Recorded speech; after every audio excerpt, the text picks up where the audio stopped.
Dark Destinations. These may be end times, night creature.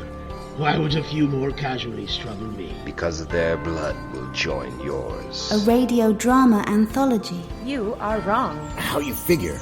Every merc on Mongo is hunting you down. Not you. Your partner. He said I didn't have a ray gun. Full cast performances set in the haunted corners of the globe. Darkness is coming for you. That's the fear that haunts me. Sleep! Ah! Dark Destinations by Father Malone at weirdingwaymedia.com.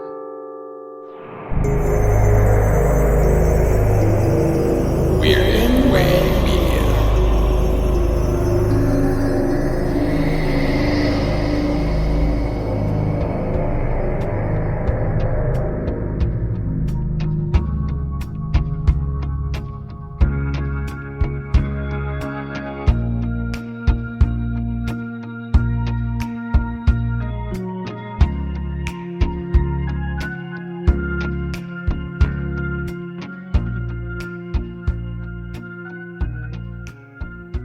Welcome back, Midnight viewers, to Anthologies Attack. I'm your host, Father Malone, and with me, as always, co-host Antonio Llapur.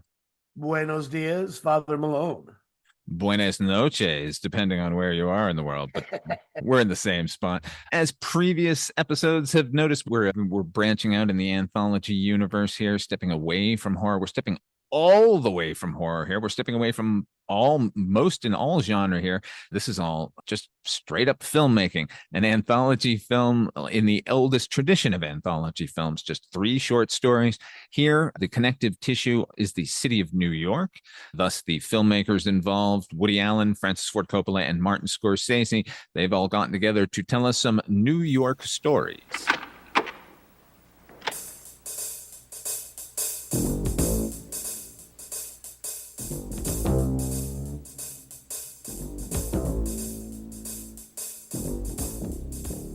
I'm 50 years old. I'm a partner in a big law firm. You know, I'm very successful, and I still haven't resolved my relationship with my mother. Zoe, I know this is difficult, but your father and I are trying a reconciliation. What? Look, I'm moving out. Where you gonna go? What can you afford? You don't want to sleep with me anymore? Hey, I'm a big boy. You don't have to go out in the street. We're still employer-employee, right? Taxi!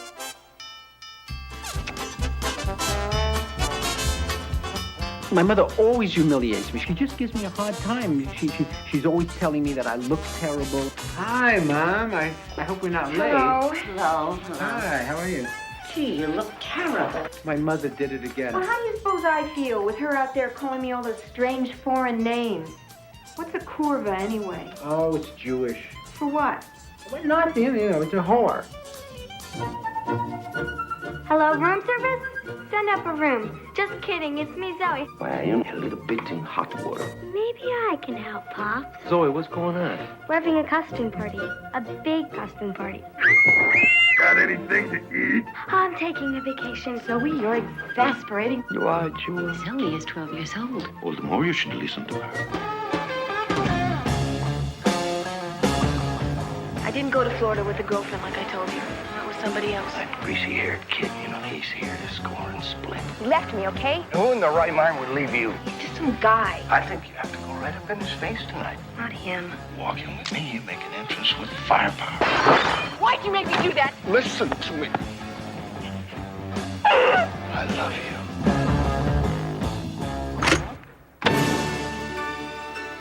What are you doing? I'm speaking with a dead friend of mine. Well, would you rather talk privately? Because I could wait in the other No, room. no. That's not necessary. We're not discussing anything personal. I'm the daughter and you're the mother. I'm the mother and you're the daughter.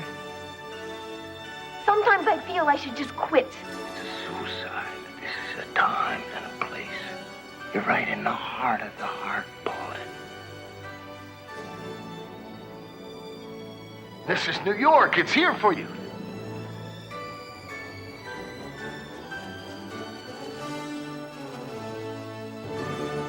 You know, his father was completely bald, too. I'm not completely bald. You will be.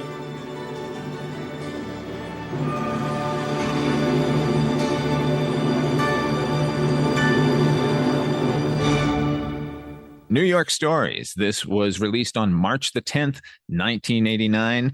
As I said, it is a trio of tales. The directors Woody Allen, Martin Scorsese, and Francis Ford Coppola. Oh, wow. 3 months before Batman. Oh yeah, exactly, right. Yeah, all that's BB and AB, right? So the conceit is, I guess, just I go make some movies about New York. Now, initially, the third filmmaker was not going to be Francis Ford Coppola. It was Steven Spielberg, which makes little to no sense given how West Coast a human being he is. Nevertheless, once Francis Ford Coppola became involved, he dropped out, deleteriously so, I would say. But we'll get to the content in a moment. Let's just start at the top. And we really are starting at the top. I think you'll agree. Our first tale is Life Lessons. This one is written by Richard Price, who was pretty much the hottest New York biographer during the 1980s. His novels Clockers. He just an incredible voice, an incredible writer, and can't think of anyone better at that moment to sum up New York City for Martin Scorsese. It was Schrader in the 70s, but I think right here, Richard Price is doing it. This one stars Nick Nolte and Rosanna Arquette. It's a story about a painter, Lloyd Dobby, he has an assistant, a younger assistant. He is an old man. He's all Picassoed out there. And this is about him coming to terms with her and his relationship with her and her relationship to him. And there's sort of a weird master apprentice thing. She's his assistant, his painter's assistant, but she's also his lover, and they share a loft together. And we get the sense that this is not the first assistant he's had in the loft, but he is trying desperately to keep hold of her, and she's trying to branch out on her own. What do you think of this one, man?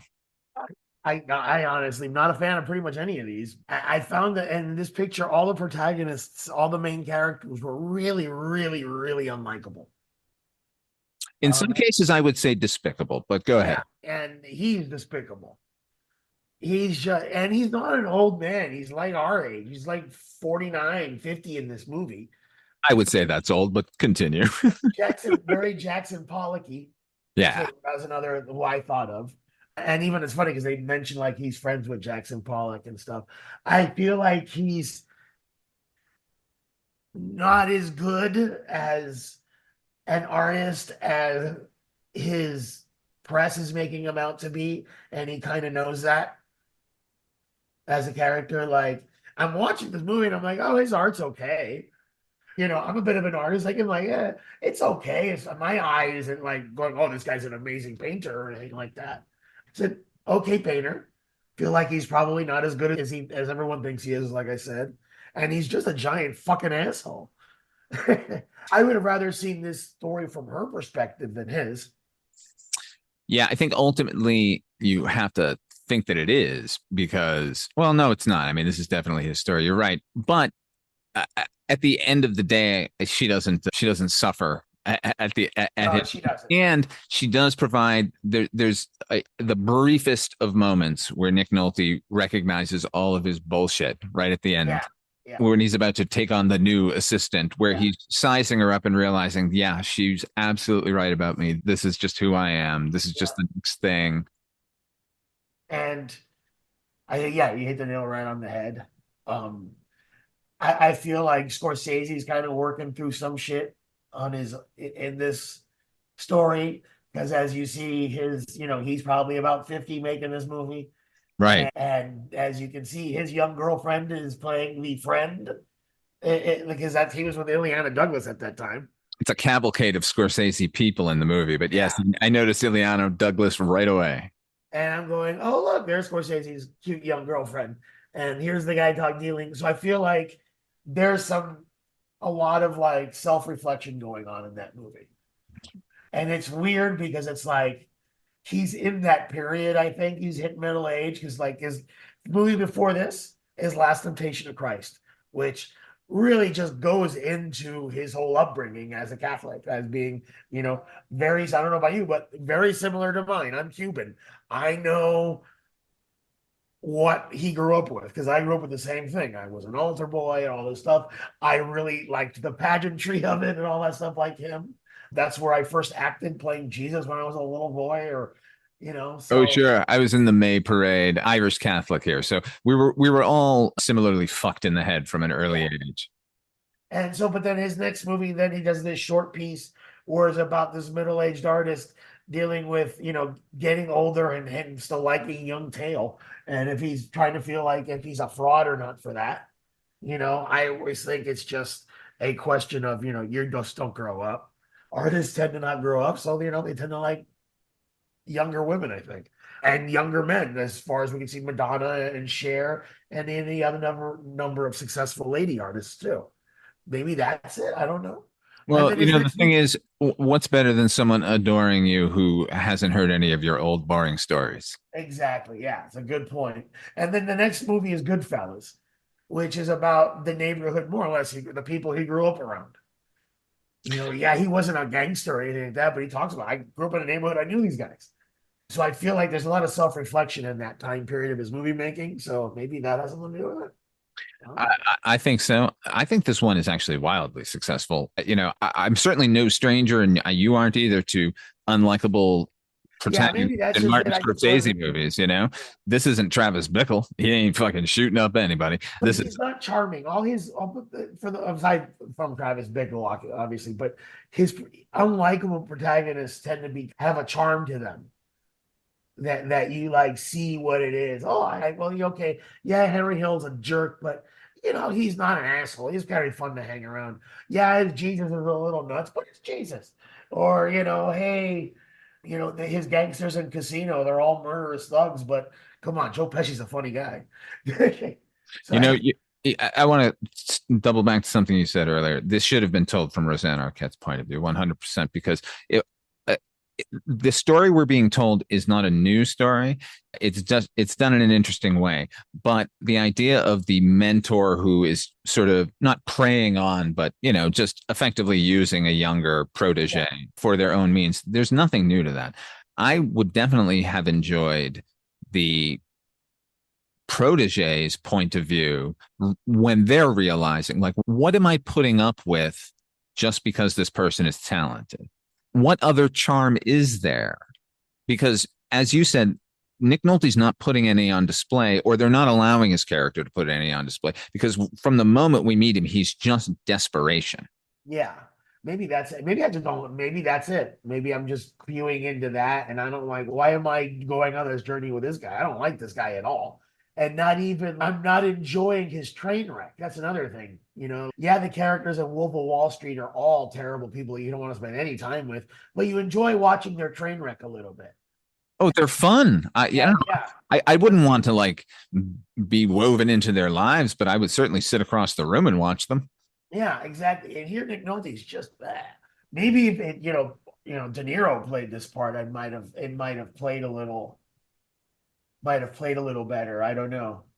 Maybe I'm gonna believe De Niro more as a tortured artist in that time period than Nick Nolte. Maybe I just think Nick Nolte's an asshole. I don't know. I think it would have been worse if it had been, or actually, I think he would have played full into that desperation, and that's all we would have gotten. And at least Nick Nolte just seems a bit lighthearted. A bit lighthearted, yeah. I think this might be Quentin Tarantino's favorite Martin Scorsese picture because of all the time spent on Rosanna Arquette's foot. Oh yeah, which apparently is a foot double. Oh really? She doesn't have that cute little tiny foot? No, she specifically asked Scorsese if she could have a foot double, which he thought was ridiculous, but accommodated anyway. There you go. And Rosanna Arquette, I never found attractive until I saw this movie. She has a couple moments where she does this little smile. I'm like, oh, I see why she drove so many rock stars insane. Oh, it is that smile. Yeah, it's that smile. Had you seen After Hours before this movie? Oh yeah, After Hours is great. I haven't seen it in 20 years though. Maybe I should go pick it up and watch it again. You 100% should watch that again. I loved After Hours, man. I saw it like 3 times in high school. Like I thought it was the coolest movie. But I was always a big Patricia Arquette fan. As a young man with movie crushes, I always thought Patricia Arquette was just. We're the dream warriors. Ain't gonna dream no more. or her in what was it in True Romance? Oh my God, yes, Alabama Worley. Alabama Worley, wow. Just But anyways, perfection. That is a perfect character portrayed perfectly.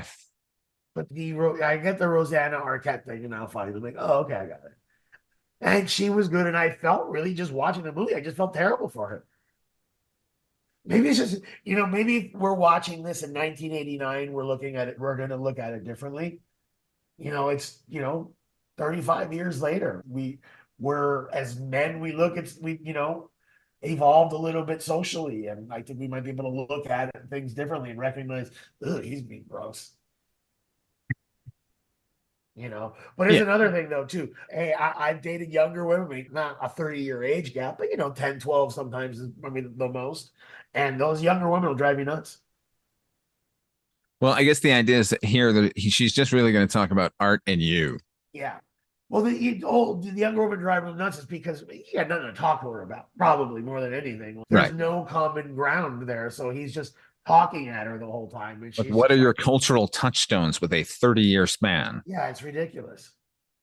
Zero, I would say. Yeah, for me, speaking of boyfriends and girlfriends on screen, Peter Gabriel shows up unannounced and so did Debbie Harry.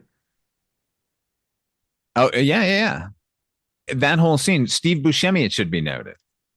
Yeah. Playing a performance artist, playing what, he wrote the monologue his character is giving. Steve Buscemi shows up as a performance artist that he's the man that Rosanna Arquette has been carrying on an affair with, but now he's dumped her. So now she's stuck back with Nick Nolte and just the handsome, dashing performance artist, Steve Buscemi. Yeah. And his performance is great. Now, it's my understanding that around New York at that time, he and Mark Boone Jr. were basically performing little two-man shows, like with monologues they would write that morning and such. Oh, okay. That's cool. Yeah, part of the whole, New York underground scene. I did think that, a performance in an abandoned subway tunnel is interesting. With those lights and everything. Yeah. This segment looks great. Yeah, it does look great. And is it Bauhaus filming it? Was he the DP on it? No, this is Nestor Almendros. Oh, wow, because it looks like a lot of those camera moves that Bauhaus was using in Goodfellas are in there. Like, that's every time I watch a Martin Scorsese movie, just all his static shots are floating. So that camera is constantly moving. Yeah. So I'm wondering if he's using like the same crane guy or the same Steadicam guy then maybe. Because there's that thing where there's a pan around Nick Nolte to her or something. It's an over-the-shoulder switch and it's done with that, but it's done like on a crane and it's that very deliberate thing you'll see in Goodfellas all over the place. And in Casino too, which is, again, they're, I guess, two different DPs there too, so maybe it's the same crane guy or something. That's this Scorsese kind of like it, and that push in that he does. It's all there, and it's weird because this guy's talking about art, but he's still shooting it like Goodfellas. And I love anytime a filmmaker gets to do like an anthology or a short film or something, I always appreciate where their indulgences are, because they will always have some cinematic trick in their mind from when they were kids that they've never employed. In this case, it's irising. Oh yeah, he loves that. He uses the iris more now. He's been using it. Is this where he first started using it here? I'm sure there may have been a shot I'm not aware of before this movie, but this is wall-to-wall iris. Yeah. For me, I like iris. I like the Star Wars iris and the wipes a lot. Those are like, for me, what I like a lot. And I'm a big Dissolve fan.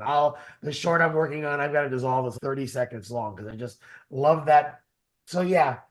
Yeah, and I think you're absolutely right on these shorts. The folks get to experiment a little bit and try new things and play with stuff. Yeah, because the Coppola segment is really inventive too.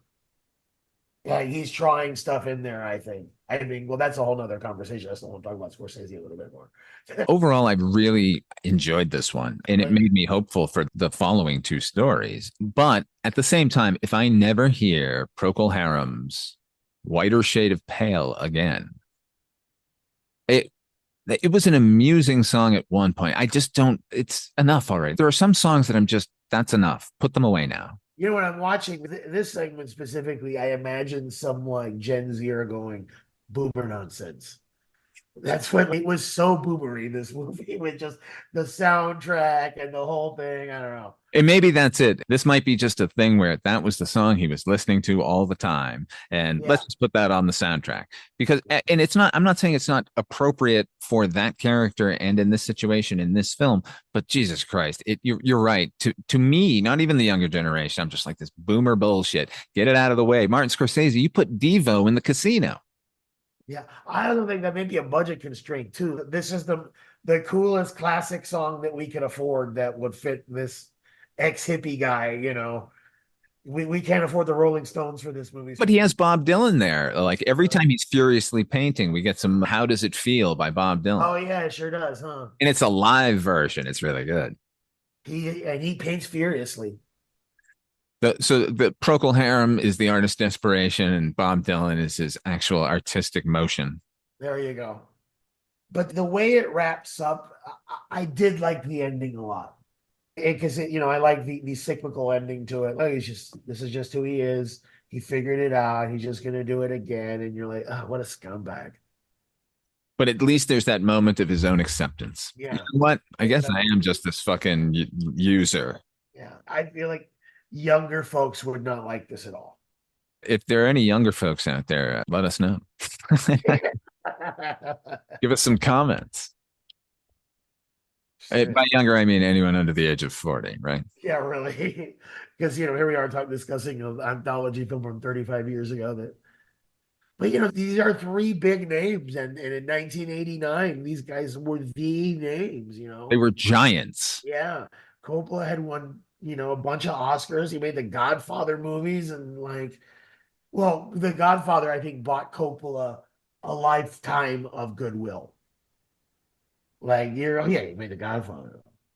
Right. And But then he followed it with Apocalypse Now, which everybody hated, which is too bad because I think it's his best movie. I'm sorry, let me go back. He followed that with The Conversation. Oh yeah, The Conversation's pretty good too. Fucking great, man. He was on a roll, a cinematic roll. He gets a pass for the rest of his life, as far as I'm concerned. In the 80s, he started like experimenting. In the 80s, he made One from the Heart, and that bankrupted him, and then he had to become a director for hire. Yeah. But nevertheless, he did Outsiders, which is great. He did Rumblefish, which I fucking adore. He did Peggy Sue Got Married. That's his director for hire thing. People were like, ugh, he's doing this. Watch that movie. It's one of the sweetest, most affecting movies of the 1980s. Yeah, and he made Tucker. With his buddy, with George. That man had a dream. Yeah. Oh, that tiger. Oh my God. Jeff Bridges is in his prime. Yeah. Little Christian Slater. Listen, we have to move on. I really don't want to, but we have to start Life Without Zoe. This one is the Francis Ford Coppola segment. This one was written by Francis Ford Coppola and Sofia Coppola, who I believe was 17 at the time. Oh, 17. Oh, okay. She was 17 because I kept feeling she was 12 because a lot of it feels like it was written by a 12-year-old. Well, remember the next year she would be in Godfather 3. Oh, yes, that's right. I can't fault him for that. He loves his kid, man. What are you going to do? Yeah, and this is 100% that. This is a studio saying, have some money, and him putting together a family picnic and just enjoying his life and his family, and apparently getting them all a free trip to Greece. Well, there you go. So in that regard, that just makes me love Coppola all the more. But then I only love Coppola for the work, and this is not disappointing. It felt insulting. Yeah, I know. And then again, back to another thing, and giving his daughter the best film school imaginable. She's that bitch. Parlance of the times, she's that of a respected filmmaker, that Oscar winner, because her dad took her to work with him. And she's like, hey, you're 17, let's write this together. Hey, you know what? Just come be in my movie. I don't care what, you know what I mean? Because I want to do, he's a great dad. And I like, you know, I would love to spend just a lunch with him, just getting to chat with him, because I learned a lot from Coppola, man. Those Godfather discs, the audio commentary on the Godfather discs, I got just about as much out of those as I did 5 years of college, man. So, But this, I just wanted to smack every little kid in this. Okay, so here's the plot. Effectively, this is a, let's say, inspired by the Eloise books of the 1950s. That was a little girl living in a penthouse of the plaza in New York. And in the New York that we get here is sort of from the 1950s, because at that time, like, a little affluent girl could probably be protected by and guided by doormen and, butlers and the general populace of New York. This is made not molested by that creepy homeless guy that grabs her in the. Yeah, or just spirited away by the cab driver, or any of the crazy 1989 actual perilous situations that this character puts herself into. But the plot is she's living effectively by herself. Her father is a famous flautist. Her mother is an actress, performer, dancer, who knows. They're both parents are absent. She's living her rich, affluent life, going to a rich, affluent school, throwing parties for rich, affluent boys. I was so sickened by the rich affluence, I gotta say. The whole movie was just about, each movie was about each little segment was about a rich asshole. Because, I don't know any artist that makes that kind of money that Nick Nolte was making in that thing, where he owned the building. The fuck artist owns a building? And so he's a rich asshole there. This here, rich asshole little girl with her rich asshole little friends, and then the third one, rich asshole lawyer who works for a Manhattan advertising firm, who's a lawyer for a Manhattan advertising firm or whatever he is. So 3 rich, affluent, out of touch motherfuckers. Sorry. Yeah, for giving us, we're given 3 potential stories to sum up New York City in 1989. Did nobody have Spike Lee's phone number? Because he could have done one, and it would have been like, yo, this is what people in New York actually live like. And this is also the same year that Do the Right Thing comes out. There you go. There's no question, if you want a New York story from 1989, which avenue to take. It's straight to Radio Raheem, man. Do the Right Thing's a fucking masterpiece. Absolutely. I watched it again like a year ago, and I'm just like, oh my God, this movie is so fucking good.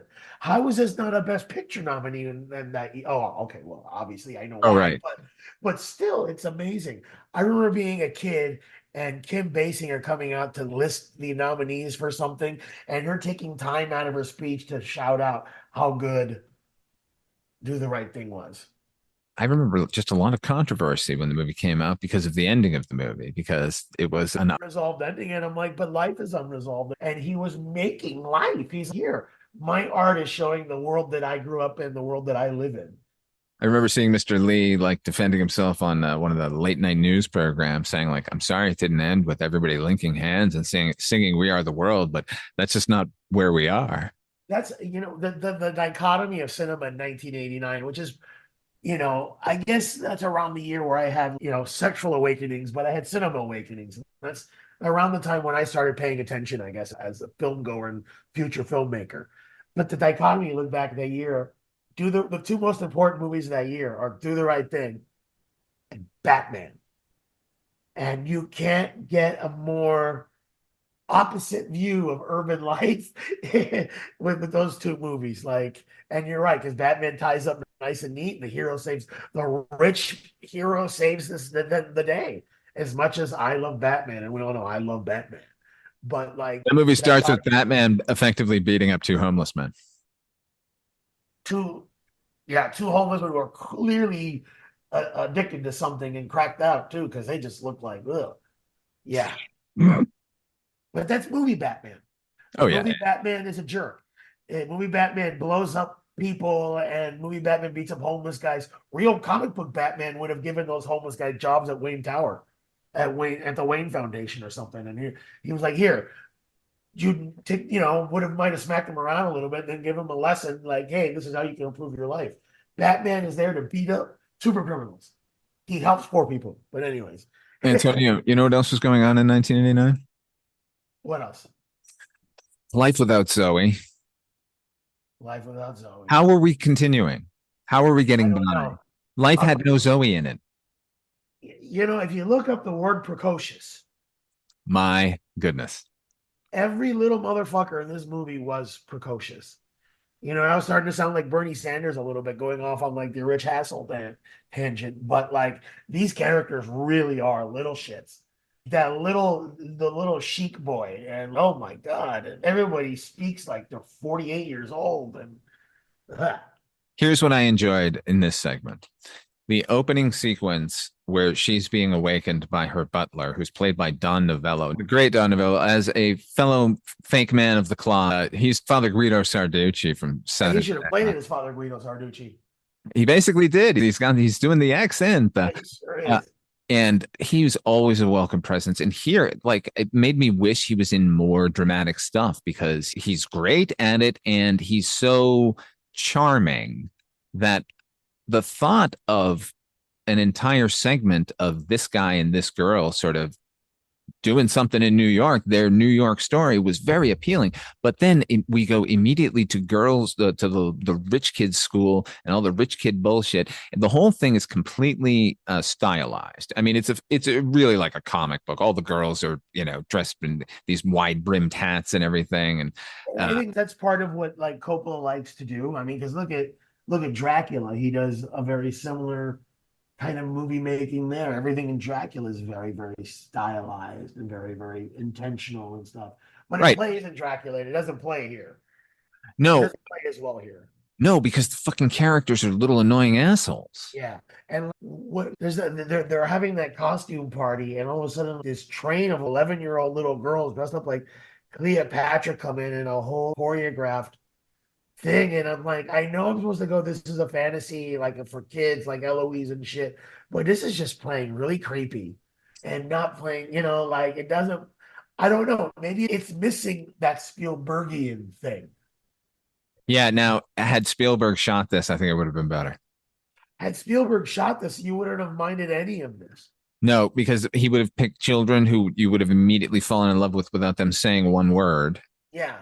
And the sort of halcyon glow that Coppola is going for here would have been natural. Yeah, that's definitely it. Because I remember thinking that, watching him, like, Spielberg, I would have liked everybody. I hate every character here. I'm going, why? Oh, you know what would have worked? Had this been Don Novello's kid instead of the rich little asshole. Yeah, the little rich little asshole had the butler's little girl get stolen gotten a hold of the tear of Allah or whatever the hell it was. That Shiraz. Yeah. The mystical land of Shiraz, the delicious Australian wine. Is that lady like the Sheikh's wife, the aunt? Is that a lady from For Your Eyes Only? You're goddamn right. It is Carol Bouquet lighting up the screen. When I saw those eyes on that face, I'm like, oh, hey, I know that. I know that lady. So there are some charms in this episode, but not really. No. And I just want to yell at the actors, at the kids while they're filming it. There's a shot where they're doing like the little press conference with the kid. And like the little girl's got the camera, and the girl's pointing the camera, and the guy is pointing like the prop camera. She's pointing it like 100 feet away from anybody talking, and I'm just like, oh, come on, man.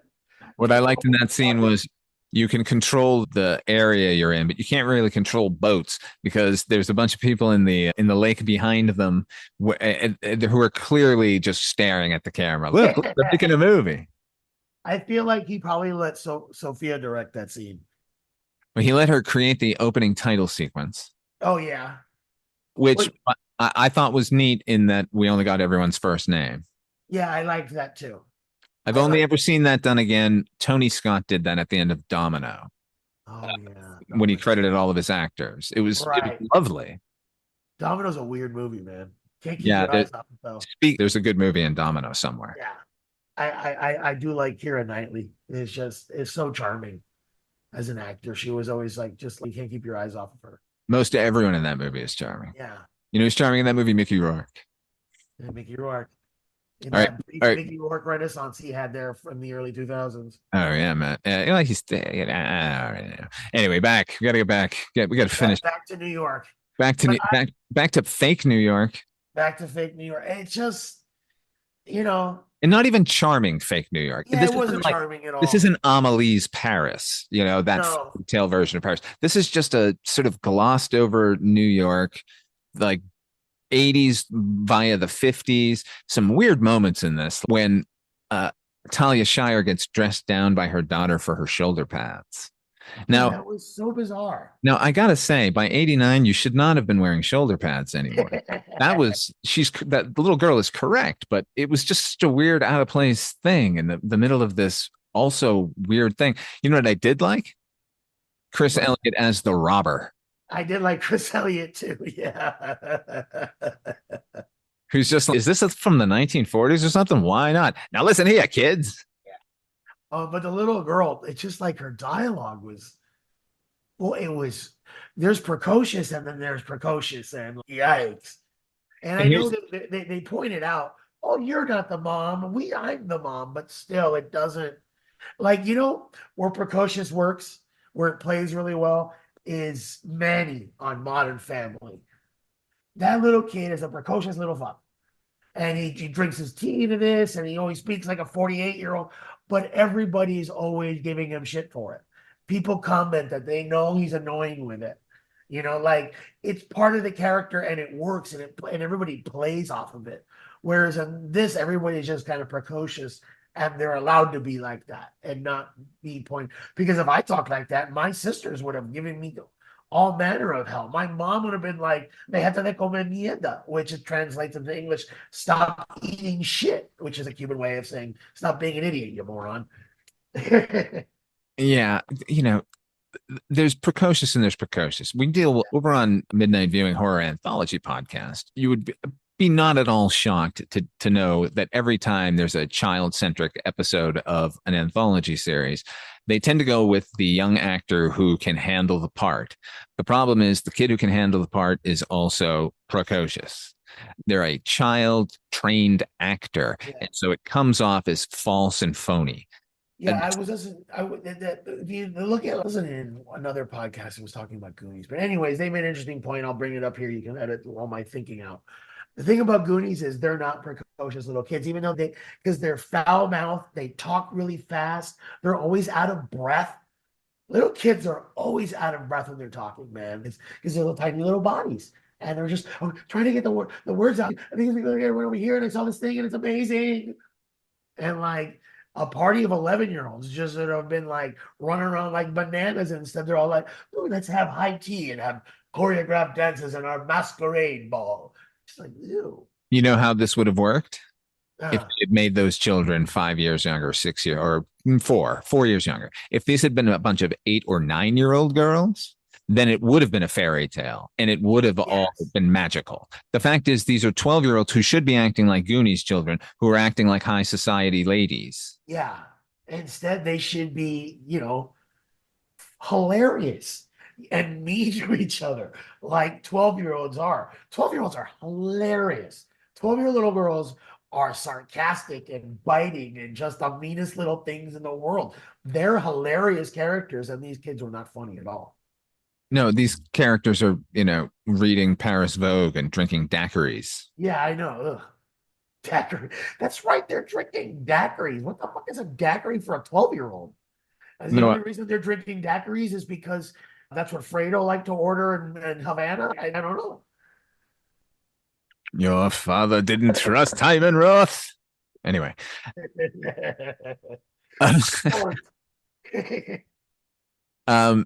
Oh, by the way, I think was the homeless guy he was Frank Pentangeli or whatever the fuck that guy's name is from Godfather 2. Oh, was it? They're over here drinking champagne cocktails. Hold on. I think that was the homeless guy. That's why I love this town. She's why I love it. I'm looking. Yeah. I've just spoken about him on a different podcast, and now I cannot remember his name. So I'm going to have to cut all this shit out, but I'm hoping you're right here. Life Without Zoe. Head McComb, James Keane. He's got a crazy Italian name. I know that. Is it Steve Buscemi? Sounds like Steve Buscemi. Right? No. I can't find the homeless guy listed. Well, doesn't really matter. I do think it. I also noticed I could be wrong. It sounded the same. But I also noticed the guy from Goodfellas, the drug dealer with the silencers. Hey, you want to see helicopters? Oh, I'll show you helicopters.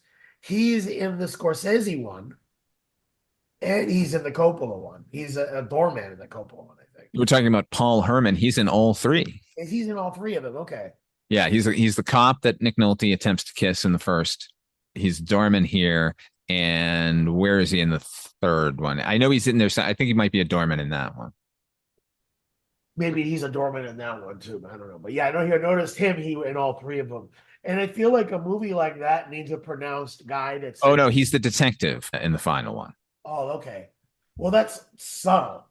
But there's a connecting thread between the three of them, I guess, is that guy. Yeah, and it's my understanding that they'd all each worked with Paul Herman anyway, the sort of previous. So they may have cast him independently of one another. If that's the case, I would really like it. That would be awesome. There is a finite number of movie working actors anywhere you go. I mean, they're just going to keep popping up again and stuff. Plus, if you like them and they worked out for you, why wouldn't you get them in again? I just got eligible for my SAG card. I might start auditioning for stuff. Yeah. Yeah. All right. That's the last said about Life Without Zoe. I can live without Life Without Zoe. Yeah. And we're going to. Oh, you know what? I did want to point out one other fella here. The gallery owner in the Scorsese episode is Patrick O'Neill, who we've covered on Midnight Viewing Night Gallery. He's in season 2, episode 4, A Fear of Spiders. You can go check that episode out back in the feed. We love Patrick O'Neill. He's good here. I mean, he wasn't really given anything to do other than be a priggish old gallery owner, but he's great at priggish. I feel that's right. But you know what? One more thing on Zoe is I do think Coppola, again, working with the family. The family thing, I think, is what's neat about this is, hey, I'm going to write this movie with my kid and I'm going to kind of show her the ropes a little bit. That's neat. I don't like the movie, but I like him and what he did. Oh, yeah. And I'm going to employ my dad and yeah, too. Yeah. And my sister who looks great in it and is really warm as the mom. I feel like I didn't see enough of Talia Shire growing up. Like every time I saw her in something, she's great. And I feel like I would have liked to see more of her. She's ill-served here, but it is good to see them in the context that you're describing, which is as a Coppola family reunion. This movie works great. Oh, and the guy who plays her dad, he's the slimy European guy in a lot of stuff. That's Giancarlo Giannini. Yeah. Who is a effortlessly charming motherfucker. Isn't he like Casino Royale? Is he Casino Royale the one that he's in, or? I believe so. What? Oh, I'm trying to think of. I remember him mostly from Pret-a-Porter. Oh yeah. Yes, he's in Quantum of Solace. He was on Man on Fire. He's in Casino Royale as well. Yeah. He's great. I love him. But yeah, it shows up briefly as her dad, just to complicate. Anyway, I don't want to talk about the story anymore. Play my flute. I'm not going to recommend this segment at all. I'm going to, in fact, discourage. So now we go move on to Woody Allen. Oh. It's a bundle of ticks. Okay, here's the premise is clever, right? It's henpecked Woody Allen. It's just Woody Allen. And he has to deal with his mother who's always embarrassing him. Takes her to meet his fiance's kids at a magic show. She's volunteered to be the assistant in a magic trick and disappears. Later reappearing in the sky, where she now can embarrass him to everyone in New York City, nay, the world. So this is what his greatest fear writ large. Everywhere he looks, his mom is just floating up there. Why do you do it down there? What was his character's name? Woody Allen played Sheldon Mills. Sheldon Mills. And it was Milstein, but he shortened it.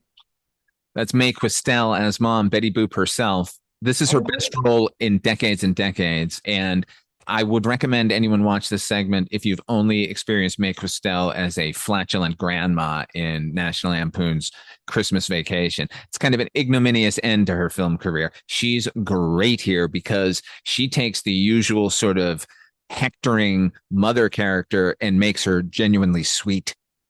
Yeah, it's a very weird dynamic. It's very, I don't know. I hate him in this a lot.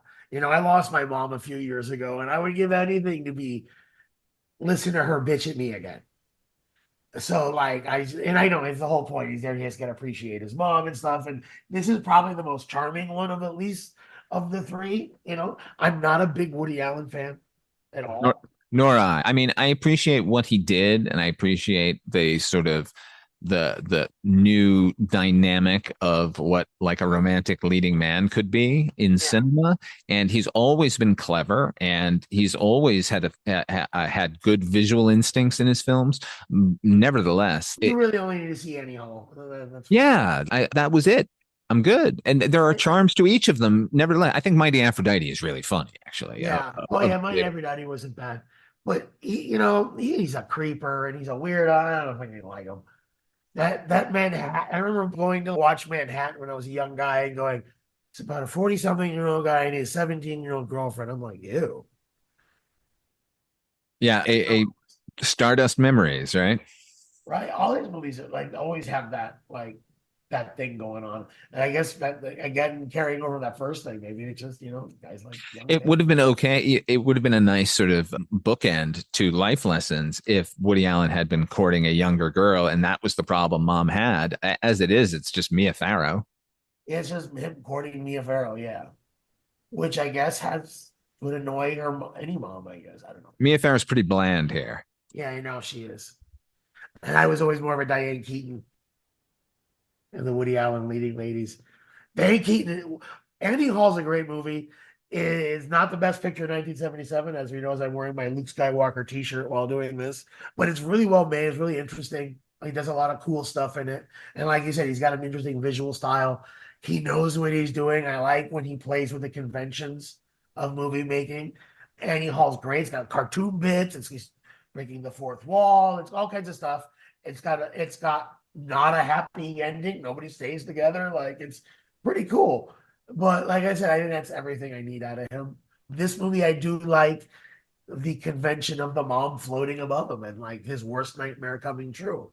He deserves it. He's kind of an asshole, but I mentioned Precocious Kids that we end up running into over at Night Gallery and such. But another thing Night Gallery trafficked in were blackout sketches where they would just set up something with a monster, and then there would be a joke. All right, I already gave it the blood bank, kind of one panel New Yorker cartoons. This is a one panel New Yorker cartoon. Oh, wow. That's really. This could have been summed up with just one image. Yeah. And then it stretched out, not with anything new or interesting from Woody Allen. In fact, if you've seen one of his movies, you will get all of this. And I got it. Okay, here's the one thing I really loved in this segment. The characters at the magic show, his mother is in the box on stage while a magician is shoving swords into it. It's that old trick. And the close-up of Woody Allen's face, sort of the delight, without overselling how delighted he is that he's watching swords being driven into the box that contains his mother. That was great. The other great thing was Larry David's hair. Oh, God, yeah. There's Larry David out of nowhere. Hey, wait, look at that hair. Yeah, that's right. Oh, my It made him look like Asterix and Obelisk, or like early Thor, like a Thor helmet. The sheer bushiness of the hair up off of the bald head made him look like some sort of Norseman. He looked pretty good, though. I was happy to see him. It was like, I guess, right before they sold Seinfeld. Yeah, right around that time. At that time, yeah. Yeah, so it's like they're shooting this 1988. Yeah, they're probably writing it right now. That's wild, huh? Like, he had a good year. He's in a Woody Allen thing, and then he goes also sells a TV show. Yeah, I think he was in Radio Days as well. So I think those two, those two have history. Yeah, and then he starred in something later too. Yeah, it was like 2007, I think, something. Yeah. Can't remember the name of it. I should remember the name of it. It's going to no doubt better than Oedipus Wrecks, which is the name of this segment.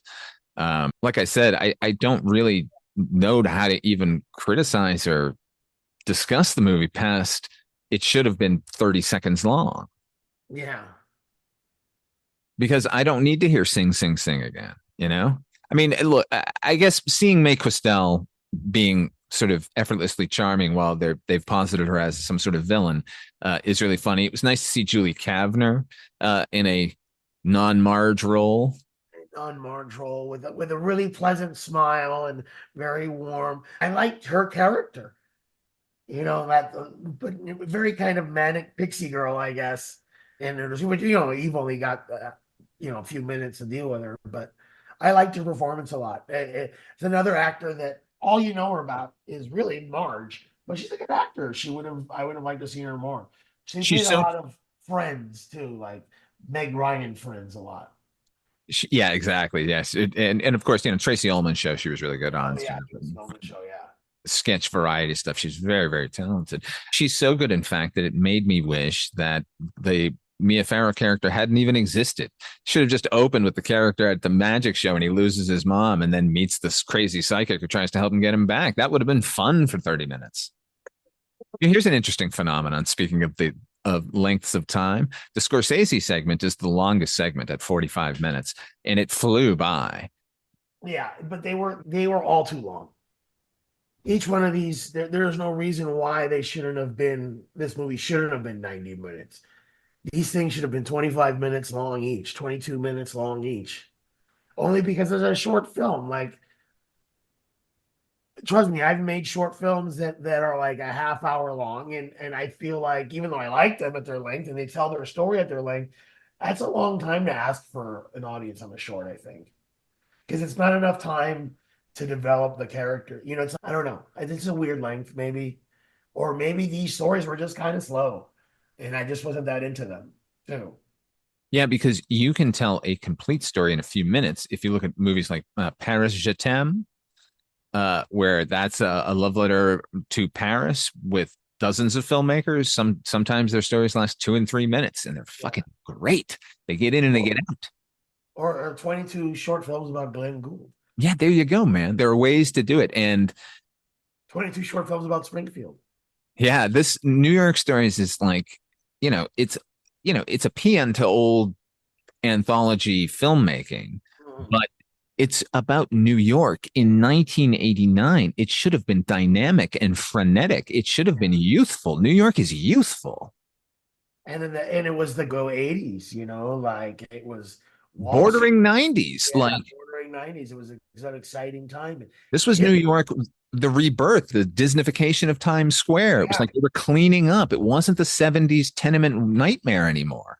And again, I go back to Spike Lee. It's 1988, 1989 in New York City. I didn't hear one hip hop beat. Nope. How is that even possible?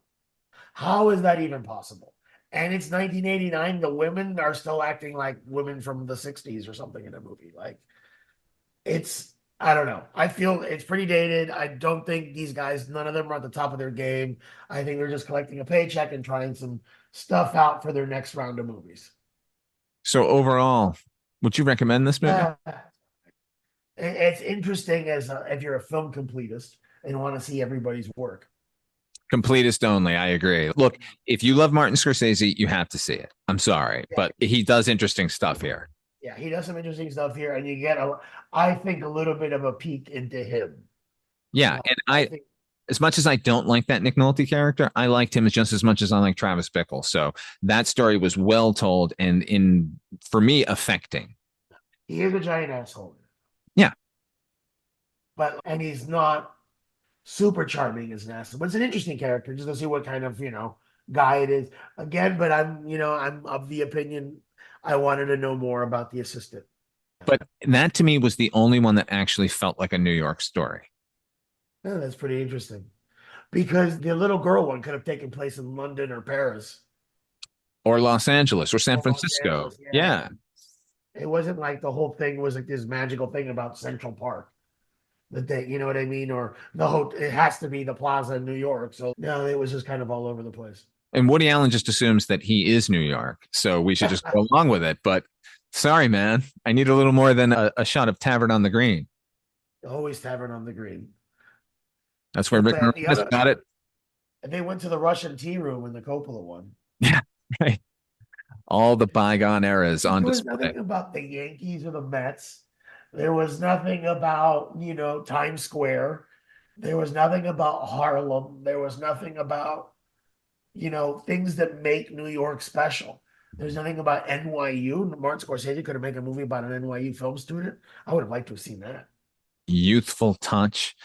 was one of the children has in the Life Without Zoe segment has a folding fan that she's using, and it has Keith Haring designs on it. That stuck out to me right away because everything else felt so old fashioned that seeing Keith Haring made it immediately current, although current from fucking 40 years ago.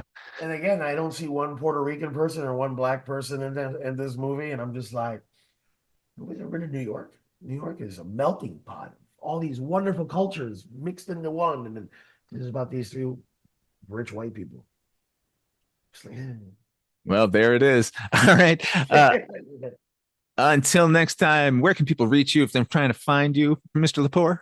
You can find me at Swamp Media Group on Instagram and Threads. You can catch us at swampmediagroup.com or spacedetectivemovie.com. As for me, you can check out everything at weirdingwaymedia.com for the content, including Midnight Viewing here. Now, listen, we've got Midnight Viewing, the horror anthology podcast. We've got Midnight Viewing Anthologies Attack. And now, my God, we have a weekly. We have Midnight Viewing Weekly Roundup. That one is hosted by me and the gorgeous and thoughtful Ripley, my pug.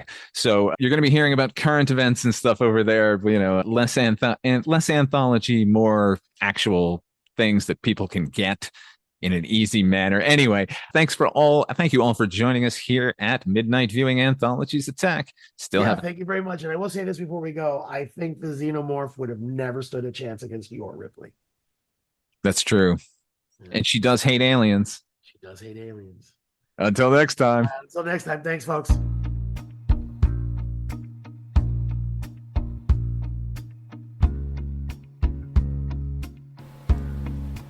Midnight Viewing Anthologies Attack is a proud member of Weirding Way Media.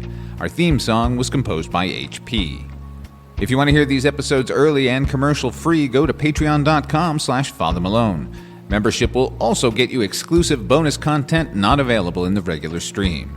But if you just like the show and want to help, please share with your friends and give us a 5-star rating on your podcatcher of choice. Till next time.